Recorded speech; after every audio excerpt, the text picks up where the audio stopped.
Quand on parle de monétisation sur YouTube, on pense souvent aux choses suivantes. Premièrement, la pub sur YouTube, devant vos vidéos.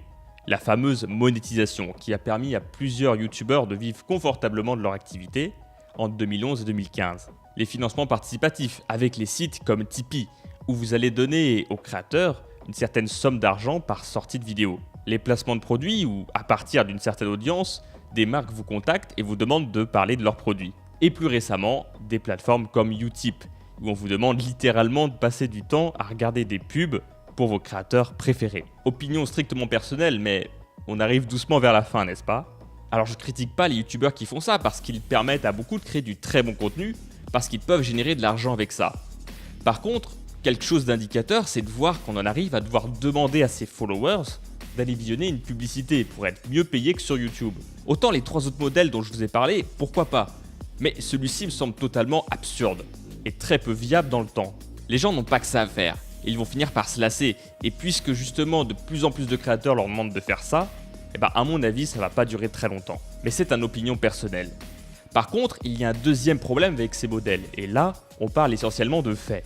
Vous avez forcément besoin d'une audience, une grosse audience, pour que ça marche, et que vous puissiez générer des revenus. Le chiffre un peu magique, c'est qu'on dit que généralement 1000 vues monétisées, donc où vos spectateurs ont vu une pub en entier, ça rapporte environ 1,50 € par millier de vues. Ça fait à peu près un paquet de pâtes si vous enlevez les charges. Idem pour Tipeee et les placements de produits.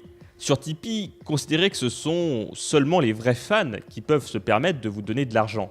Et encore, s'ils ne financent pas déjà d'autres créateurs. Et enfin, le placement de produits est difficile à envisager si vous avez peu d'audience. Si vous regardez cette vidéo, c'est que vous êtes probablement un freelance et que vous avez une petite entreprise. Tous ces modèles ne peuvent alors pas vous correspondre. Vous avez des clients, vous avez peu de temps à louer à faire des vidéos, et même si vous y mettez beaucoup d'énergie, il faudra forcément un peu de temps pour que la machine finisse par tourner. La solution alors, c'est de trouver une autre façon de générer des revenus. Une façon plus adaptée à notre mode de vie. Je suis indépendant depuis plusieurs années et je crée des vidéos et des émissions sur le web depuis 2007. J'ai pu expérimenter pas mal de façons différentes d'utiliser la vidéo, que ce soit sur YouTube ou ailleurs. Et voilà 5 façons que j'ai trouvées et testées pour vous permettre de générer des revenus avec YouTube en tant que freelance. Je précise ici que je ne parle pas de revenus directs, mais de comment optimiser justement vos opportunités avec la plateforme YouTube. Premièrement, développer votre réseau via des collaborations. J'ai constaté 2 phases dans ma carrière lorsque je souhaitais rentrer en contact avec quelqu'un. La première, c'est lorsque je voulais absolument rencontrer quelqu'un mais que j'avais aucun moyen de le convaincre de m'accorder un peu de temps. Et la deuxième, c'est lorsque j'avais justement un bon prétexte pour aller le rencontrer. Avoir une chaîne YouTube sur une thématique précise, ça permet d'aller chercher toutes les personnes concernées par votre sujet. Et c'est donc un excellent moyen de recommandation. Vous allez pouvoir rencontrer des pontes dans votre thématique, avoir peut-être 1 heure de discussion avec eux, interagir et ainsi avoir la possibilité de lier un début de relation avec la personnalité que vous avez interviewée. Mais vous allez également apparaître auprès de cet expert dans votre vidéo, ce qui va donner une sorte d'effet waouh auprès des gens qui vous regardent. L'effet est donc double. C'est un excellent moyen de développer votre réseau facilement avec des pointures dans votre domaine et à terme de générer aussi des contrats, pourquoi pas. Deuxième idée, c'est de démontrer votre niveau d'expertise rapidement à quelqu'un. J'ai utilisé cette méthode assez rapidement après avoir lancé mon entreprise en vidéo. Mon objectif était de vendre des accompagnements aux projets de financement participatif. Pour qu'un financement participatif fonctionne, il est nécessaire de travailler sur 2 fronts. Premièrement, la vidéo de vente. C'est la vidéo qu'on va voir tout en haut des projets de financement participatif. Et c'est un élément qui est capital, qui va être visionné par toute personne intéressée par le sujet. Deuxièmement, la page de vente, avec tous les éléments qui vont permettre aux prospects de valider, en un coup d'œil, le sérieux et la viabilité du projet auquel ils participent. Il y a donc un gros travail à faire sur le script et sur l'argumentaire de vente. L'essentiel du travail consiste ensuite à faire venir le plus de personnes sur sa page, mais si derrière votre page n'est pas bonne et ne met pas en valeur votre projet, alors vous perdez des points forcément. Expliquer tout ça à mes prospects était assez compliqué lorsque je les rencontrais autour d'une soirée de networking, d'un repas ou même entre 2 couloirs d'un coworking. Il y a beaucoup d'aspects techniques et par conséquent, les prospects se rendent souvent compte qu'ils auraient dû se faire accompagner sur ce sujet après leur échec. Et là déjà, malheureusement, c'est trop tard, pour eux comme pour moi. J'ai alors tourné une étude de cas sur un projet que j'avais bien réussi. Le financement d'un complexe de 3000 m² local.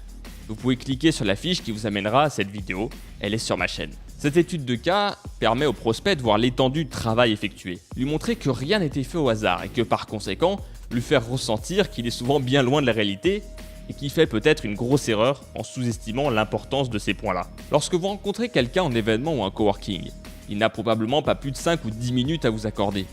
Et votre seul support pour présenter votre activité, ce sont vos mots, puisque vous lui parlez directement.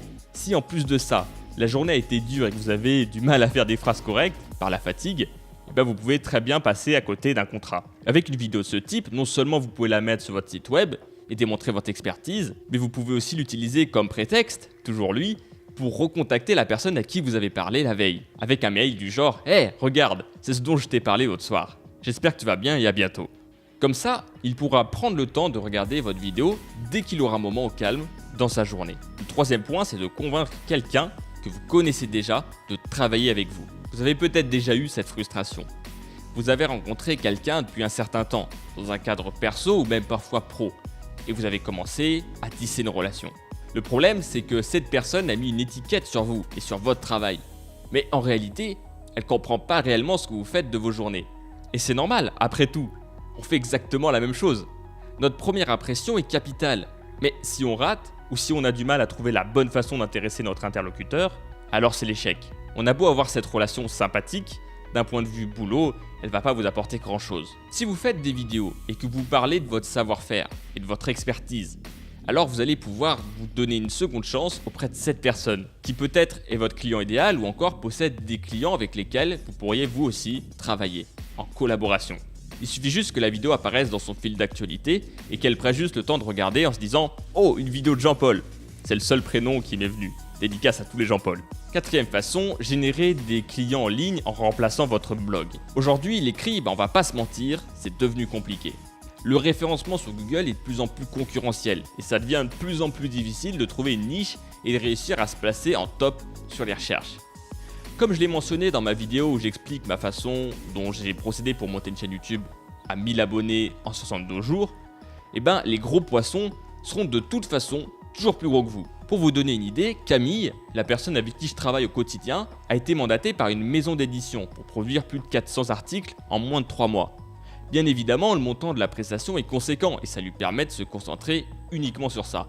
Il y a peu de chances que vous puissiez livrer autant de contenu tout seul sur votre site. Donc vous battre sur ce terrain est, à mon avis, peu efficace. Par contre, la vidéo vous permet de faire en sorte d'être référencé sur Google quand même, et ce beaucoup plus vite. Quoi qu'on en dise, même si beaucoup de contenu est publié chaque jour sur YouTube, en vérité il y a beaucoup moins de concurrence que sur Google pour le moment. Lorsque vous faites une recherche sur Google, vous tombez dans les premières positions sur des vidéos YouTube. Et donc vous avez la possibilité de plus facilement vous référencer sur ces sujets précis. Je vous invite donc à passer, si vous le faites déjà, d'une logique de blog écrit à une logique de vidéo, qui sera beaucoup plus efficace et qui vous permettra peut-être de générer des clients en ligne via Google. Le cinquième point, c'est que ça vous permet d'être plus visible que vos collègues et de générer de la sympathie. Lorsque vous réalisez des vidéos régulièrement et que vous apparaissez par conséquent plus souvent sur les fils d'actualité de vos collègues, vous allez enclencher un mécanisme très important du marketing viral, la visibilité. On pense à ce qu'on voit et par conséquent le simple fait d'être présent régulièrement sur le fil d'actualité de vos collègues fait qu'on pensera à vous plus facilement et beaucoup plus régulièrement. C'est exactement la même chose que lorsque vous faites du réseau en fait. Vous allez faire en sorte d'être visible par vos pairs pour que lorsqu'ils ont un besoin spécifique de quelqu'un qui a votre expertise, ils pensent automatiquement à vous. Pour y arriver, vous devez avoir une certaine rigueur dans votre travail. Vous devez publier régulièrement, assez régulièrement en tout cas, pour que des personnes pensent à vous, naturellement. Voilà pour ces 5 astuces. Elles vous permettent d'activer des leviers pour générer des revenus en tant que freelance. Maintenant, attention, ce ne sont que des astuces. Mais sur YouTube, ce qui compte avant tout, c'est la consistance, c'est votre contenu, c'est votre façon de raconter vos histoires. Si vous regardez bien, 90% des chaînes YouTube sont justement des copier-coller d'autres chaînes. Ce que beaucoup ne voient pas, c'est qu'ils font exactement la même chose que leurs concurrents. Ils partent des mêmes sujets et s'adressent de la même façon, parfois même caricaturale. C'est difficile de lancer sa chaîne. On fait beaucoup d'erreurs et on est souvent perdu au niveau du matériel à utiliser, on a peu de résultats, bref. Tout ça rend les choses compliquées. J'ai étudié ce sujet pendant plusieurs années et finalement, j'ai eu des résultats intéressants que très récemment sur d'autres projets. Mais j'ai compris un certain nombre de choses car j'ai analysé ce qui fait que ça marche chez les plus grands. En tant que publicitaire vidéo, j'ai l'habitude de réaliser des vidéos qui vont engager et qui génèrent des résultats. J'ai donc condensé ça dans un cours sur mon site 112ventes.fr. Il s'appelle le kit de survie sur YouTube. Si la question de comment créer des bonnes vidéos, quel matériel utiliser, comment créer un contenu qui marche et générer des revenus avec YouTube vous intéresse, je vous invite à cliquer sur le lien dans la description de cette vidéo. Vous arriverez alors sur une page qui vous présente le cours avec une vidéo bonus dessus. Cette vidéo vous expliquera en détail tous les éléments dont nous allons parler dans ce cours. Et s'il vous intéresse, vous pourrez le rejoindre. Sinon, vous apprendrez quand même des choses. Car même si vous n'avez pas les méthodes pour gagner du temps et avancer plus vite, vous pourrez quand même voir sur quel point il faut faire attention. Je vous dis à tout de suite dans la vidéo bonus qui se trouve dans la description de cette vidéo. À très vite.